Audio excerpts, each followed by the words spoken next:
দেখুন আমি এই কুমড়ো ফুলগুলো গাছ থেকে তুলে নিয়ে এসেছি। এই কুমড়ো ফুলের বড়া করে আজ আমি দেখাবো আপনাদেরকে। আমি ফ্যামিলি রান্নাঘর থেকে আজ আপনাদের একটা ছোট্ট রেসিপি দেখাবো। কুমড়ো ফুল তুলে এনেছিলাম নিজের গাছ থেকে। দেখুন কুমড়ো ফুল কেটে রেখেছি, এই ধনে পাতা, লঙ্কা কুচি, পেঁয়াজ কুচি, আর এই দেখুন এই একটা বেসন ভিজিয়ে রেখেছি।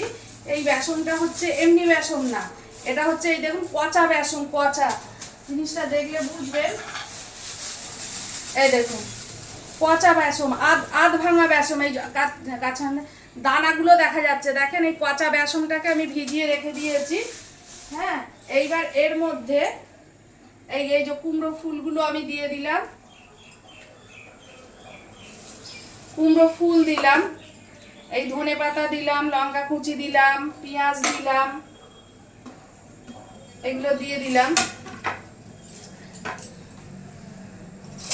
দেওয়ার পরে এই সামান্য একটু দেখুন অল্প একটু পেঁয়াজ বাটা, দেখুন তার থেকে বড় হচ্ছে এই যে কালো জিরে, গোটা কালো জিরে আমি দিয়ে দিলাম এটা কিছুটা। এই যে দেখুন রসুন দিয়ে দিলাম বাটা, দেখুন আদা বাটা দিয়ে দিলাম একটু।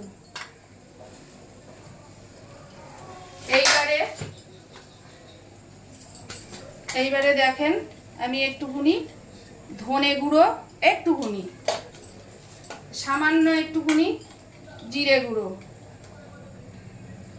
এই যে দিলাম। দেওয়ার পরে এই যে পচা যে বেসনটা আছে, এই ভিজিয়ে রেখেছিলাম, এই পচা বেসনটাকে দিয়ে দিলাম।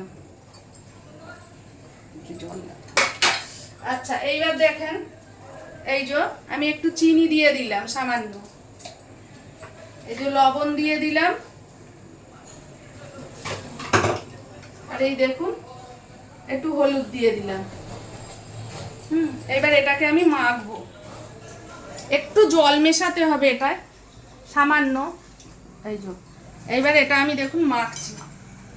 এর ভিতরে আরো দুটো জিনিস দিতে হবে, যেটা হচ্ছে একটু চালের গুঁড়ো দেবো।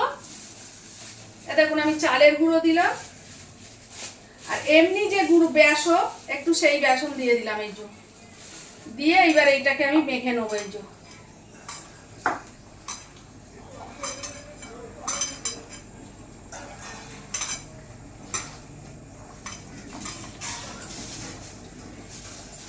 আর একটু এমনি বেসন অ্যাড করলাম।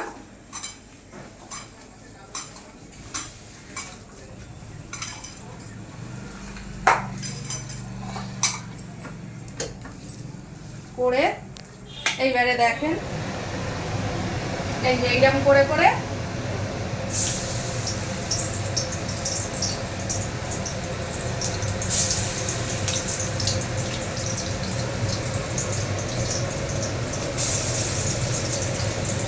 সুন্দর বড়া হয় এটা, কুমড়ো ফুলের বড়া।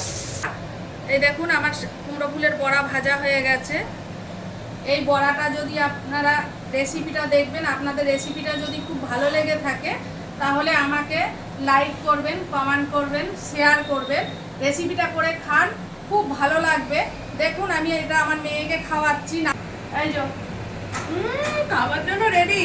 এই যে কেমন হয়েছে দাদা? খুব ভালো, খুব টেস্টি। দেখেছেন আমার নাতিও খেলো রেসিপিটা। আপনারা করে খাবেন, খেয়ে দেখবেন কেমন লাগে। পছন্দ হলে আপনারা আমাকে ভালোবেসে শেয়ার করবেন, লাইক করবেন, কমেন্ট করবেন।